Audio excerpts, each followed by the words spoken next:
Hi, and welcome. You're listening to the X22 Report. My name is Dave, and this is episode 1779BN. Today's date is January 30th, 2019, and the title of the episode is Leverage Cleanup Resetting the Deep State World. Now, before we get started, I wanted to talk about getting prepared and being self-reliant. We've seen what the deep state is capable of. We've seen what the central bankers are capable of. And my main theme has always been to prepare for any situation. One of the best places I found to purchase survival supplies and emergency preparedness gear and food is My Patriot Supply. They understand the drive to practice emergency preparedness. Why? Because My Patriot Supply are active participants in the survivalist lifestyle. My Patriot Supply offers a vast array of survival items. Go to mypatriotsupply.com today and get prepared for any situation, because true freedom comes from attaining a certain level of self-reliance. Let's get into the economic collapse, political and geopolitical news. Now, what we are witnessing right now is a major cleanup plan by the Trump administration and the Patriots. If you really look at what Trump has been doing, he's cleaning everything up that the deep state laid out over the many, many years. Think about it for a second. What have we been seeing in the last couple of months or even a year? We've been watching the destruction of the cabal in North Korea.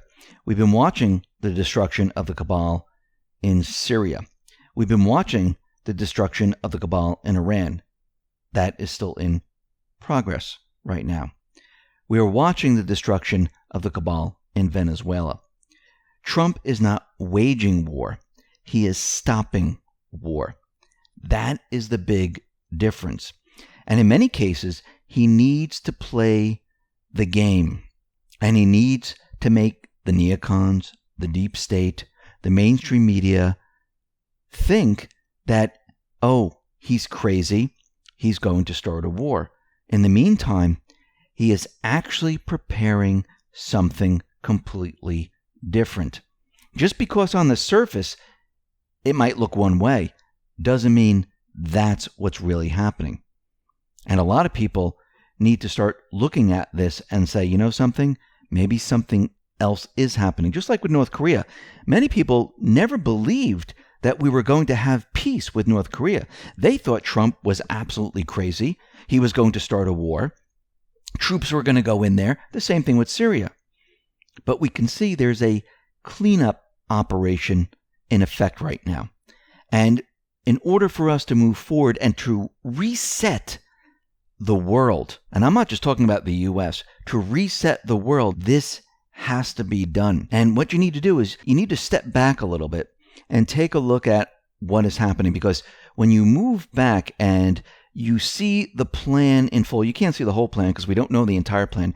You can see the different sections of the plan, where Trump has to deal with the deep state in the Middle East, has to deal with the deep state in Venezuela, has to deal with deep state in North Korea, the deep state in China, and in all these different places. That's one part of it. When you look at the other parts, where he also, and him and his patriots, he has to deal with the treasonous criminal deep state here in the United States. Then he has to deal with the central bankers. Then he has to deal with the mainstream media. There are many parts to all of this. And it seems what the Patriots do is they move from one part to another, keeping the deep state moving and trying to figure out what he's doing. They're still working in the background on the other parts, but they make certain parts public, distracting the deep state and keeping them busy someplace else, while they do work on the other side, and then they move over to another plan, and they use that, and they keep doing this. This is why we don't see everything happening with Clinton and all this, because they're keeping them busy someplace else, because they need a certain area to be fixed, cleaned up, reset, before they move on with the entire plan. Remember, this has all been laid out. And this is why Q continually says, trust the plan. Now, something very interesting, and we don't have the names of these individuals, but what we have found is that 2 current senior FBI officials and 1 retired FBI official, while providing oversight on an FBI contract, are linked to corruption. So this is what came out of the Office of the Inspector General. The Department of Justice Office of the Inspector General initiated this investigation upon the receipt of information from the FBI concerning multiple allegations involving an FBI contractor and 3 FBI officials. The OIG found that as a result of conduct by 2 current senior FBI officials and 1 retired FBI official, the FBI contractor engaged in certain inherent governmental activities in contravention of federal acquisitions regulations.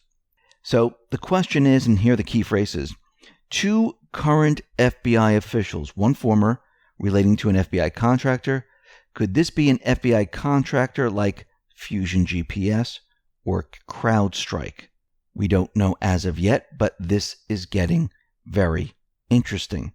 We see that Nellie Ohr, she is involved in spying on Trump's kids. Now, this is a leaked transcript. So far, we've seen leaks from John Solomon, The Hill, Epoch Times, The New York Times, and now the Daily Caller. Someone is trying to get additional traction to these structured transcripts. The content is also interesting. The only thing we knew previously about the testimony of Nellie Ohr was that she evoked spousal privilege during her deposition. However, now the Daily Caller is reporting that Nellie Ohr gave testimony about her research with Fusion GPS to include doing research on Ivanka Trump and Donald Trump Jr.'s travels. Now, according to the leaked transcript, Bruce Ohr gave testimony he accepted a thumb drive from Glenn Simpson, Nellie's employer, Fusion GPS, and another from his wife, Nellie Ohr, and he passed them along to FBI Special Agent Joe Pienka. The interesting aspect of the Daily Caller report of Nellie Ohr's testimony is her apparent focus on research into the Trump family travel. This is how it went down. How about Donald Trump Jr.? Did you do more in-depth research on Donald Trump Jr. than some others? She was asked. I'm afraid it was relatively superficial. It was, adding that I looked into some of his travels and, not sure how much detail I remember at this point. Question was asked, Ivanka Trump? I looked into some of her travels, said Ohr. The goal was to see whether they were involved in dealings and transactions with people who had suspicious pasts. And what's very interesting about this is that more and more of these leaks are coming out. The question is, why? And look who they're leaked out to. They're leaked out so the American people can start to understand what is really going on here. These are controlled leaks. Now, of course, the New York Times, the mainstream media, they're going to brush this off. They're going to try to push it away and say it's not important. It's not a big deal. This is normal. But that's okay, because people start to think when they hear all this information. Now, coming out of the conservative treehouse makes a really great case on why the president hasn't declassified yet. And we've talked about some of these points before, but when we talk about declassification, we need to understand the core issue within the debate of declassifying. 1, President Trump has ultimate declassification authority. Number 2, yes, he does, but however, in this example, Trump is also the target of the investigation, so declassification could be viewed by elements within the investigation as obstruction. So yes, he has the ultimate declassification authority, and yes, he can do it, but he'd be interfering with the Mueller investigation. I want to go back to New York Post. This is November 2018. This is the headline, Trump threatens to declassify devastating docs about Democrats. And this is what Trump says, and I want you to remember this for a moment. New York Post, in a wide-ranging exclusive interview with the Post, President Trump said Wednesday that if the House Democrats launch probes into his administration, which he called presidential harassment, they'd pay a heavy price. If they go down the presidential harassment track, if they want to go and harass the president and the administration, I think that would be the best thing that would happen to me. I'm a counterpuncher, and I'll hit them so hard they'll never been hit like that, he said. So Trump said he could declassify FISA warrant applications and other documents from Robert Mueller's probe, and predicted the disclosure would expose the FBI, the Justice Department, Clinton campaign as being in cahoots to set him up. He said, I think that would help my campaign. If they want to play tough, I'll do it. They will see how devastating those pages are. But Trump told the Post he wanted to save the documents until they were needed. It's much more powerful if I do it then, he said, because if we had done it already, it would already be yesterday's news. So Trump is waiting for something, and he's waiting for the perfect time to release all of this. So let's go through this a little bit. The declassification of intelligence is a process, and each person within the executive branch inside the process must agree to the process. Making the process even more riddled with issues is the reality that Trump is a target of counterintelligence investigations. Trump is being investigated by Mueller. Mueller was put into place so the deep state can use him as a firewall, a block. So if Trump tried to declassify, well, they'd be interfering with the investigation. Q has been telling us this. Technically, Trump can declassify anything. However, it is also true that technically POTUS doesn't actually declassify anything. The Office of the President asks for a document to enter into declassification review process. Officials within that process, the ODNI, DOD, DOS, FBI, Department of Justice, NSD, CIA, NSA, based on their unique relationship to the interests within the documents, can approve or refuse to sign off based on their specific interests. This is where the compartmented intelligence comes into play. Any officer who refuses the request for declassification must justify to the Intelligence Hub, the Office of the Director of National Intelligence. The executive branch intelligence officials tells the ODNI why their unique interests, cannot approve of the declassification request. The DNI then informs POTUS why the document is not cleared for declassification. If he disagrees with the decision of the intelligence official, POTUS then would have to fire, replace, and hope the next person in that chain of command would sign off. So let's use an example. FBI Director Christopher Wray refuses to declassify the document because it is part of the current Mueller counterintelligence probe, of which Carter Page was a target. Then Trump would have to fire Chris Wray, and while waiting for a replacement, the request then falls on FBI Director David Bowditch, and he most likely would refuse the request. Now, this is just a hypothetical example, and you can see that Trump would have a problem right now because they would always refer to Mueller and say, no, we cannot do this right now because there's an ongoing investigation. This is why the deep state put Mueller there. They knew Mueller wasn't going to find anything. They knew Mueller was going to look everywhere and find zero because they made Russian collusion up. Think about what they did. They made up the dossier, they made up Russian collusion, and they tried to push that. They thought Trump was going to fold. But they needed an insurance policy, which is Mueller. I think Mueller right now is trying to save himself right now. Q has told us many, many times. This is why the investigations are moving away from Mueller and into the House. So when the Mueller probe is ended, Chris Wray then has no excuse and would likely have to comply with the request. If POTUS is already in the impeachment process for obstruction, that references back to his original New York Post statement. So if we look at the second scenario, which is underway with Pelosi and Schumer, they're moving forward with impeachment. Now remember, Q has been telling us that the Senate is the key. The Senate is Trump's firewall.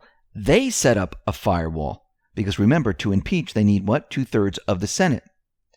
So Pelosi and Schumer are moving forward with impeachment. They're putting it together right now, regardless of the Mueller probe. That has nothing to do with it because they know that there's nothing that Mueller is going to report on.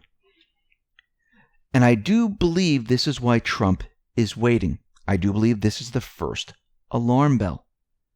He's going to use it for leverage to counter the deep state. Let's go back to what Trump said in the interview.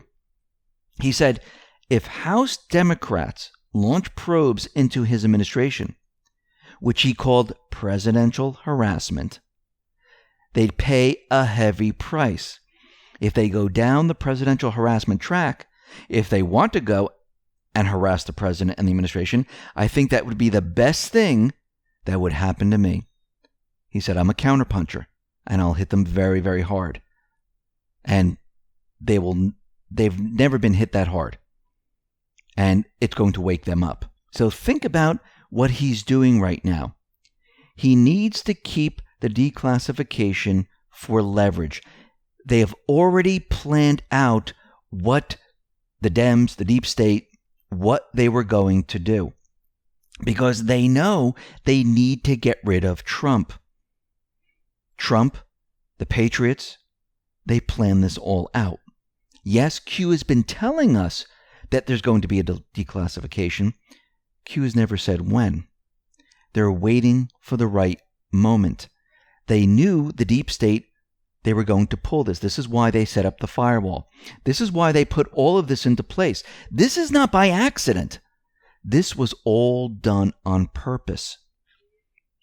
Everything is being done for a specific reason.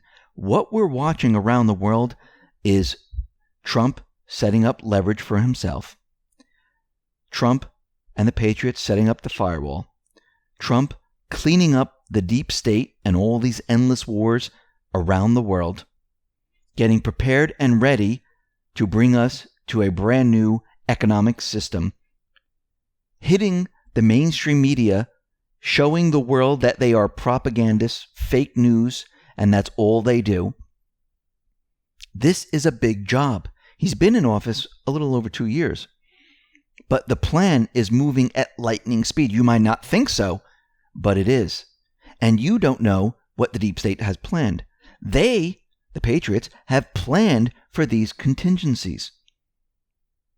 Now, Trump has come out and he's given Congress 21 days to come up with a deal on the wall and border security.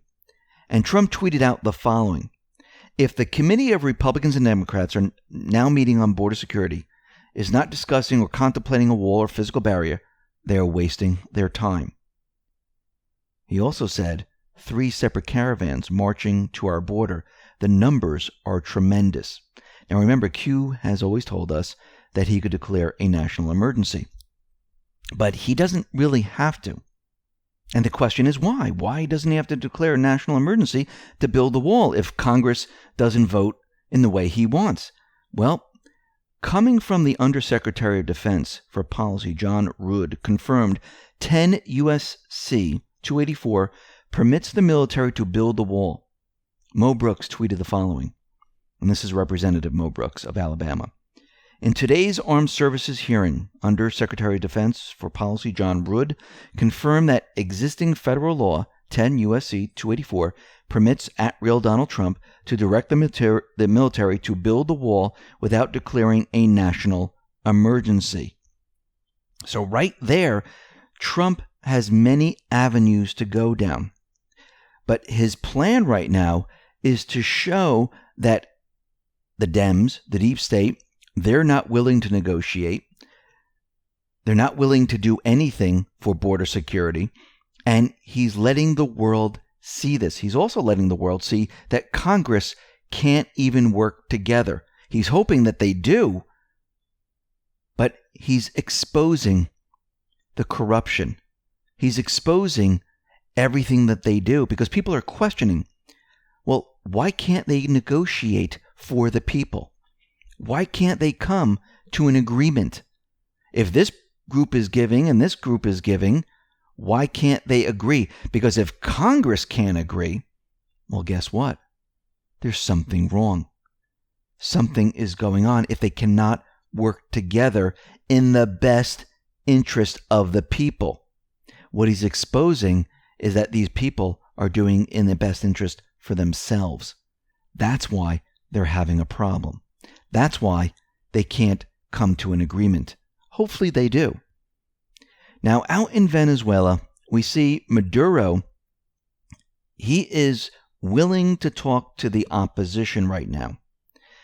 And this is the first time we've ever seen this. Maduro said the talks could be held with mediation of other countries. He mentioned Mexico, Uruguay, Bolivia, the Vatican, and Russia. So already we can see, just from what Trump has done, he is forcing Maduro to have talks, an open discussion with the opposition. And Trump tweeted out the following: Maduro willing to negotiate with opposition in Venezuela following U.S. sanctions and cutting off of oil revenues. Guaido is being targeted by Venezuela's Supreme Court. Massive protests expected today. Americans should not travel to Venezuela until further notice. Now, we can see that Trump had a conversation with the opposition leader, and this is how it went. Trump spoke today with Venezuela interim President Juan Guaido to congratulate him on his historic assumption of the presidency and to reinforce President Trump's strong support for Venezuela's fight to regain its democracy. Interim President thanked Trump for the United States' commitment to freedom and prosperity in Venezuela and the region, and noted the importance of the large protests across Venezuela against former dictator Maduro, set to occur today and Saturday. They agreed to maintain regular communications to support Venezuela's path back to stability and to rebuild the bilateral relationship between the United States and Venezuela. Now, Germany, France, and Spain, they said they would recognize the self-proclaimed president of Venezuela unless new elections are held. But Maduro has stressed that Europe has no right to make such demands, which they don't. No country has the right to tell another country in what to do. He says the elections are still scheduled for 2025. So Maduro just put his foot down. Now, it seems Trump, he is actually pushing for talks. And yes, we see protests. Yes, we see things happening in Venezuela. Yes, we saw North Korea firing missiles. Yes, we saw North Korea using their nuclear plants and building other things. But what was the main thing that he wanted with North Korea? He wanted talks. He wanted a negotiation. He wanted to get rid of the deep state stronghold in North Korea and allow North Korea to be free. Iran, he's working on. He's also working on Venezuela. So Maduro is willing to have talks with the opposition leader. Now, Maduro came out with a strange statement. He accused Trump of hiring Colombian mafia to assassinate him. So let's think logically right now. Does it sound like something Trump would order, or does this sound like deep state speak? The question is, why is Trump doing this now? Remember, he needs to undo everything the deep state has done over the many, many years. Think about what the deep state has done. They placed sanctions on Venezuela. We had Nikki Haley in the UN continually saying that we were going to invade Venezuela. The people right now have been pushed to the edge. People are suffering. People are poor. And the economy is a complete mess. Almost like North Korea, Syria, Iran, Iraq, and the rest of these countries, Ukraine. This is what the deep state does. Trump right now is ending all of this. This is the plan, just like with North Korea, just like with Syria. Now, what's very interesting is that Venezuela has been trying for years to increase its gold reserves by encouraging mining, putting the military in charge of vast territories that yield precious metals, and they have a lot of gold. They also have a lot of oil. Now, of course, the mainstream media and everyone else is taking as Trump is going to go into the country and take all the natural resources just like the deep state does. No, this is not what he's doing. It looks like what is happening right now is he's preparing the world for this economic transition. And the only way to do this is to clean up the deep state mess. What has the deep state been doing for years and years and years? They've been pushing their agenda into every country. Every country that has precious metals, or oil, natural resources, they go into those countries. They set up shop. This is no difference. And Trump, I do believe, is using everything that the deep state, the mainstream media, the neocons, all of it, everything that they've been doing in the past, he's using it in his favor to establish a negotiation between Maduro, the opposition, and maybe even himself. I mean, look at North Korea, look at Syria, look at Afghanistan. He's negotiating. I mean, he tweeted out the following and confirmed the peace talks in Afghanistan. He said, "When I became president, the Islamic State was out of control in Syria and running rampant. Since then, tremendous progress made, especially over the last 5 weeks. Caliphate will soon be destroyed. Unthinkable 2 years ago. Negotiating are proceeding well in Afghanistan after 18 years of fighting. Fighting continues, but the people of Afghanistan want peace in this never-ending war. We will soon see if talks will be successful. North Korea relationship is best it has ever been with U.S. No testing, getting remains, hostages returned, decent chance of denuclearization.